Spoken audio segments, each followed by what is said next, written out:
I got an early release of this book, and I gotta say, it does not disappoint. You're about to watch me read A Song to Drown Rivers by Anne Lane. I'm going to be updating you periodically with my thoughts as I'm reading the book. So let's go back in time to right before I read this book and didn't know what it was about. I'm so excited to read this book. When I talked about it in my What Books I Want to Read this fall 2024, somebody commented that they really wanted to read this book and that they were excited to hear me talk about it, reading it, and I was like, okay, me too. Honestly, me too. Look up, it's pretty. I think it's very pretty, and I have heard good things about this. It was my pick for my September book of the month, and it's not too long either, and I'm like, pretty good. So from my understanding, this book follows along our main character, and the idea is that basically she's a super beautiful woman, and she ends up catching the attention of the military. And I don't know if she's already trained to be like this or if they train her, but she ends up becoming a spy to infiltrate the enemy kingdom as I don't know, a maid or servant or something like that, something that will let her kind of blend in there. And her pretty much job there is to seduce the king, and I'm pretty sure kill him, but it kind of turns the other way because I think that they start to fall for each other. And if he finds out that she's an enemy spy, obviously that's not going to be good. So I imagine that the romance in this will be really tense, and I'm hoping a slow burn because I love slow burn, enemies to lovers. It has all the right ingredients. So yeah, without further ado, let's crack this book right open. But wait, we know the drill. This has a dust cover, or as some people have been calling it, a dust jacket.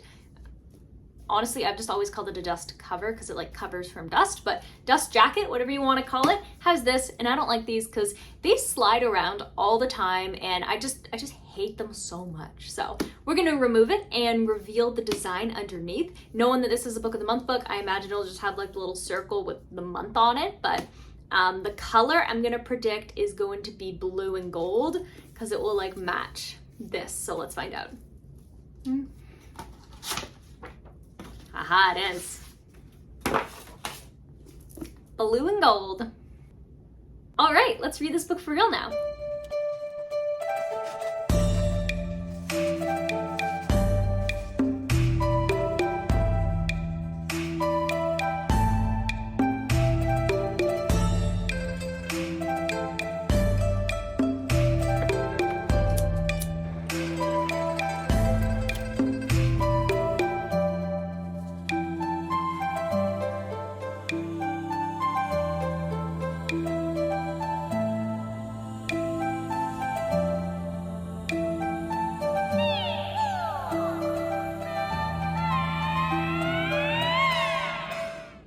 So I'm now a little bit more than 100 pages into A Song to Drown Rivers, and here are my thoughts so far. This book is written really well. It's by the first page, I was already hooked, and there's some lines in here that I'm like, that is a really clever way to describe something. One of the things that I want to highlight, I'm just going to read to you just to kind of showcase the type of writing I'm talking about. Okay, this is one of the lines I really like.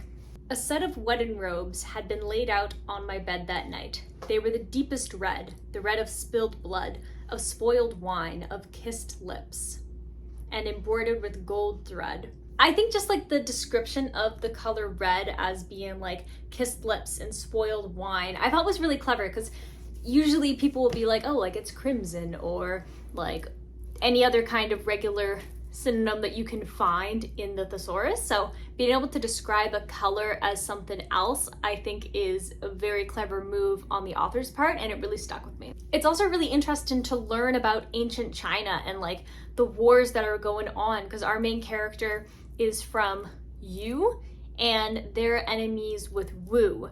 And so the main character, and this is the part that I was not correct in when I thought the book was about, the main character was not trained as a spy for her whole life or anything. She was kind of brought into it because the military had heard about her beauty, and so they basically were hey, come save the kingdom with us. And she's like, okay, I guess, as long as you take care of my parents. They're like, sure. And so off she goes to get some training done, and she does 3 months of training to learn how to be a proper lady, how to seduce a king, all of this stuff, because she was just some beautiful peasant girl.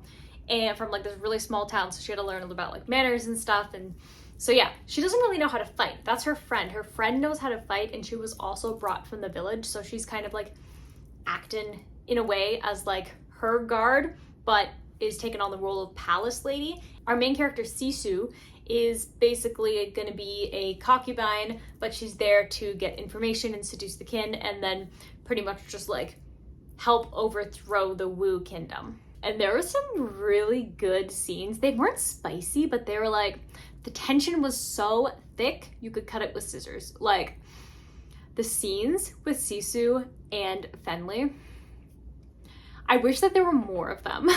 I wish that there were more of those scenes. They were definitely like attracted to each other. I wish that there were a bit more like smaller moments though, because it felt like their relationship was a bit skipped over and a little bit rushed. But the scenes that they did have together, I was like, whew, those are good scenes. But I would like a little bit more, I think, more of that tension before she was like, wait, do I like this guy? Like, what's going on? Kind of stuff, you know? So yeah, I'm having a really good time with this book. I think it's just like so well written. You can really like smell and hear and feel and taste every single thing that's happening.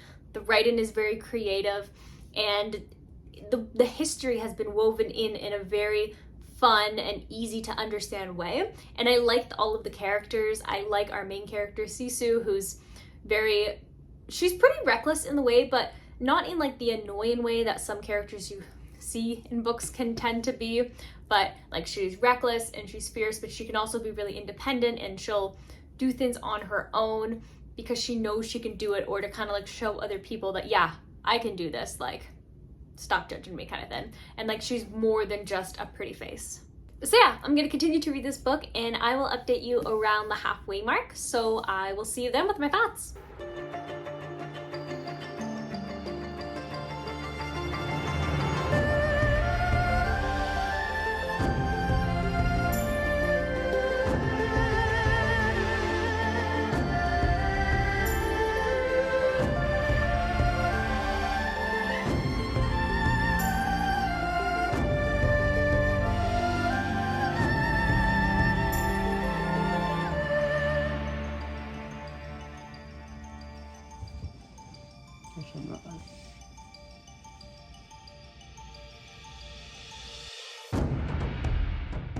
So I'm now definitely more than halfway through A Song to Drown Rivers, and I am still loving this book. I think that the writing, it just continues to be really good. All of the plot points are good. I am liking as well that you get to see more of like the humanization of the enemy, because obviously coming from the Yu land, they're like, yeah, like, we're the good guys. The Wu are the bad guys. They're killing all of our people. But then when you're on the Wu side, the Wu people see the Yu people as the ones who are coming in and just like slaughtering like innocents as well. And so I thought that there was a really good scene where our main character kind of had that realization, but it hasn't really like processed yet. She's still just like, nah. But like, I thought it was good for us, at least as readers. I don't know if it will process in the main character, if this is a series, if this is like a one-off, like, I'm not entirely sure, but I always think that that's an interesting way to think about it, especially when it does come to war, because the enemy is just whoever's on the other side, you know? And learning more about the kin of Wu, I think, is really cool as well, because that's, again, added on to that humanization, and you get to know him, and you get to see him do things that maybe you don't expect him to do, or do things that you do expect him to do, and you're like, yeah, that makes sense. But I really like his character. I feel like I can't even hate him. I think that he's just oblivious. He's just a spoiled guy. He was just a spoiled prince who wasn't ready to be the kin and just happened to become the kin, and he's like, doesn't really know what he's doing. He's just letting his advisors kind of like run the show, and he doesn't really know what to do that much. And I think he just wants to live the life that he had before this. And so I think that's something I like about his character, because he's not this like, haha, I'm an evil guy and I do evil things. It's, I'm a guy with a lot of power and was never really like prepared on what to do with it. I don't understand like how the people of my own villages live, like in my own kingdom. I don't understand how the enemy is, and he's very oblivious, like, and I really like that about him. And then I love how clever Sisu is. Like, she does these things and she is such a great puppet master, and I'm like, wow, like she's only had like 3 months of training. That's pretty impressive. I mean, I think that's also part of just like main character syndrome, that she was able to learn all of this great stuff in like 3 months, but that doesn't really bug me to be honest. Like, I think that the story pacing is really good, and I just really like her. I love how she sees things. I love how everything's connected. I love her rage. I love her love. Everything is just really fun. And it's just like, I love the politics of the palace and how everybody is really just like going against everybody because everybody wants to be in the king's favor. And that's another thing that I'm really enjoying about this. So yeah, I'm going to continue to read A Song That Drowned Rivers, and I will update you when I finish the book, so I will be there with my final thoughts, and I will let you know if this is a series or if this is a standalone, so I will see you when I'm done this book. I'm gonna be sad because I don't want to finish it because I'm really liking it.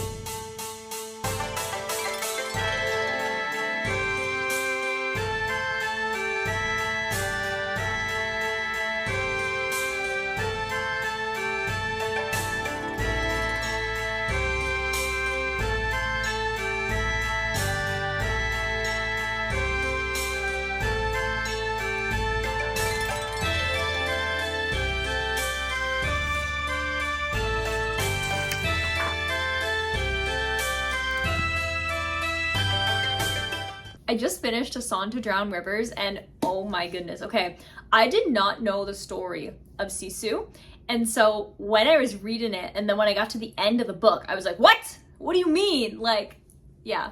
So definitely like a tragedy, and like from my opinion, like, okay, she and Fanli, I can see that they had like a little something going on, but honestly, I think the real love story was actually her and I'm not gonna say his name right, for Chuli, the kin guy on the enemy side. They were the true love story, and I love a tragic love story. I love, like, just everything about this was so fun, and the writing is so good. I have never read anything from Anne Lane before, but after reading this book, I definitely want to read more of her stuff because she's really talented, and her writing was so consistent throughout, like the narrative, the way that everything made sense, especially as you get further along in the story and you're getting like Sisu's point of view, and then especially like the last few chapters and the way that it's still that consistent narrator with this greatly written piece of content that really just checks all the boxes and kept me so invested in the story and the history of it. And as soon as I finished this book, I did all of the reading on Wikipedia about the actual story of Sisu and like what that was like. And I was like, huh, that's super interesting because I can see how it was weaved. And this book is a really good example of how you can take a historical history and smash it together with fiction in a really good way. The previous book that I just read, The Last Witch of Scotland, I found didn't do it as well. Like, it weaved in the historical aspects, but the fiction aspects didn't really hold up the same way. Whereas in this one, everything held up and it was weaved together expertly. And in my opinion, it felt true to the story that I read after I finished the book to understand like where did this story come from. And I just had a really great time. I thought it was really great. It broke my heart into 100 different pieces, and that's what we like about books. However, despite all the things that I do really like about this book, there are some parts that I found weren't as strong. The main part being the relationship with Fanli. I didn't think that they had as strong of a connection. I think that there were parts that were skipped that perhaps shouldn't have been skipped. I would have liked to see more smaller moments with them together, especially in the beginning before she ends up having to go to the enemy side. I think that would have established the connection a little bit better, especially with the events that happened towards the end of the book. Whereas the connection she had with Fuchali was really, really great because they start off, she's like, I hate this guy. And then just like the complex emotions and feelings and situations and really just discovering that maybe people are people and like people are the product of their upbringing, and maybe people are also just really oblivious and they're just not aware because they don't have the same experience. And I thought that was a really great realization for the character in the book. The only other thing that I felt wasn't as strong was also her friend Zendang. I think that the character herself, fabulous, greatly written character. I like her. I think that she was really well incorporated in the book. But I think that after the training is done, that's when her relevance starts to kind of like fall away. And I wish that it was handled a little bit better, and I would have liked to see more of her doing just stuff that she does best. And she definitely had her moments for sure. Like, I'm not saying that I didn't like the character, I just think that the overall adventure of that character had its peaks and then it just kind of went downwards, when I think that it should have stayed within that stable line of a character, if that makes any sense. But despite its faults, I did still really enjoy this book, and I feel like it's very rare to find a book that's perfect. And this book is not perfect, but I really enjoyed it, and it's honestly everything that I love in books, and I love how unexpected it was. And maybe I misunderstood because I thought it was 3 months in the book, but when I read the history online, it said that they were training for 3 years. So maybe it was actually 3 years and I just forgot how to read or something. I don't know, but 3 years makes way more sense. So we will be awarding A Song to Drown Rivers a total of 5 stars. Even though it's not perfect, I still wanted to give it 5 stars. And this is like my rating, because it's like, I understand that this is not a perfect book, but because I loved it, and because it's a book that I'm gonna recommend to everybody who will listen to me, and it's a book that I'm gonna constantly think about and just like feel, and I loved it so much that I think that it deserves those 5 stars. It's just such a memorable read, and I definitely recommend it if you like historical fiction. Even if you don't like historical fiction, it's really great, and the setting is really good too, because it takes place in ancient China. And I honestly love books that don't take place just in like what I can look out in my backyard. I like learning about other cultures, and I like learning about their history and their customs and just like what it's like to be there. And I think that this book does a really good job from my kind of like vague understanding. So yeah, this is one of those books that I'm gonna feel really sad having to put away on my shelf, because I really liked it. So we will give it a hug, because this book deserves a hug. Aww. So the next book that I'm going to be reading is Happily Haunted Afters by Brittany Kelly.